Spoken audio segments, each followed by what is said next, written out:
యోహాను వ్రాసిన ప్రకటన గ్రంథము 9వ అధ్యాయము 5వ దూత బోర ఊదినప్పుడు ఆకాశము నుండి భూమి మీద రాలిన యొక్క నక్షత్రమును చూచితిని.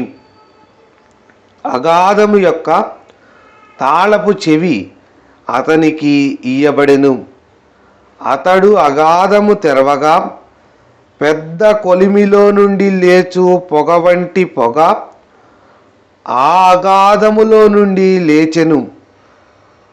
ఆ అగాధములోని పొగచేత సూర్యునిని వాయుమండలమున చీకటి కమ్మెను.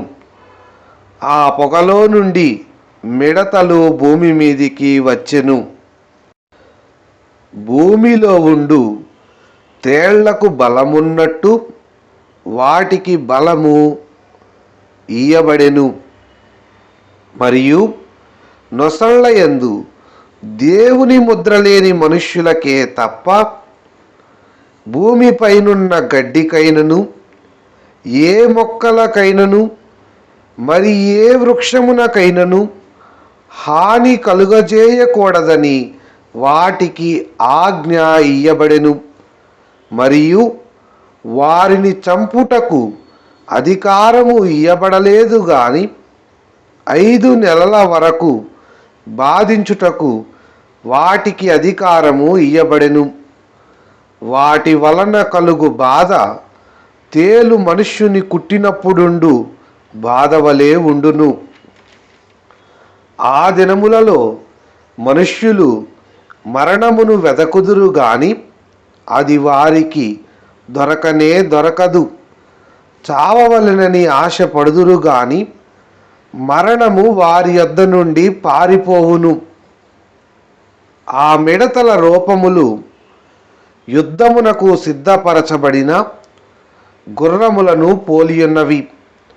బంగారము వలె మెరయు కిరీటముల వంటివి వాటి తలల మీద ఉండెను. వాటి ముఖములు మనుష్య ముఖముల వంటివి. స్త్రీల తల వెంట్రుకల వంటి వెంట్రుకలు వాటికుండెను. వాటి పండ్లు సింహపు కోరల వలె ఉండెను. ఇనుప మైమరువుల వంటి మైమరువులు వాటికుండెను. వాటి రెక్కల ధ్వని యుద్ధమునకు పరుగెత్తునట్టి విస్తారమైన గుర్రపు రథముల ధ్వని వలె ఉండెను. తేళ్ల తోకల వంటి తోకలును కొండ్లును వాటికుండెను. 5 నెలల వరకు వాటి తోకల చేత మనుష్యులకు హాని చేయుటకు వాటికి అధికారముండెను. పాతాళపు దూత వాటిపైన రాజుగా ఉన్నాడు. హెబ్రీ భాషలో వానికి అబద్దోనని పేరు. గ్రీసు దేశపు భాషలో వాని పేరు అపొల్లు యోను. మొదటి శ్రమ గతించెను, ఇదిగో మరి 2 శ్రమలు ఇటు తరువాత వచ్చును. 6వ దూత బోర ఊదినప్పుడు దేవుని ఎదుట ఉన్న సువర్ణ బలిపీఠము యొక్క కొమ్ముల నుండి ఒక స్వరము యూఫ్రటీసు అను మహానది యొద్ద బంధింపబడి ఉన్న 4 దూతలను వదిలిపెట్టుమని బోర పట్టుకొని ఉన్న ఆ 6వ దూతతో చెప్పుట వింటిని. మనుష్యులలో 3వ భాగమును సంహరింపవలెనని అదే సంవత్సరమున అదే నెలలో అదే దినమున అదే గంటకు సిద్ధపరచబడి ఉండిన ఆ 4 దూతలు వదిలిపెట్టబడిరి. గుర్రపు రౌతుల సైన్యముల లెక్క 20 కోట్లు. వారి లెక్క ఇంత అని నేను వింటిని.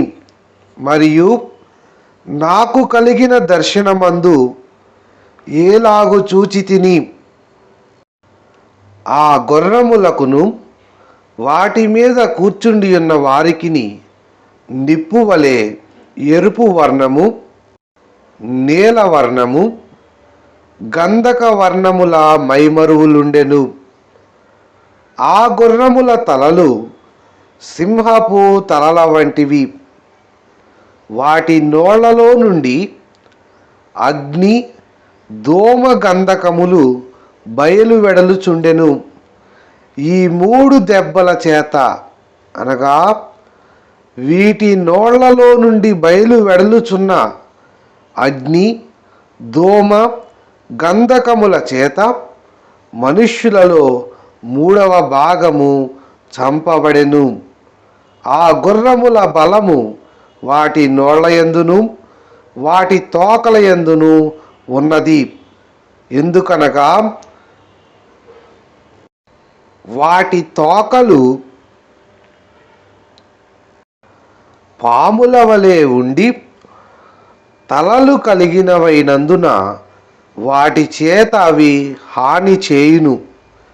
ఈ దెబ్బల చేత చావక మిగిలిన జనులు దయ్యములను, చూడను, వినను, నడువను, శక్తి లేనివై బంగారు, వెండి, కంచు, రాయి, కర్రలతో చేయబడిన తమ హస్తకృతములైన విగ్రహములను పూజింపకుండా విడిచిపెట్టునట్లు మారు మనస్సు పొందలేదు.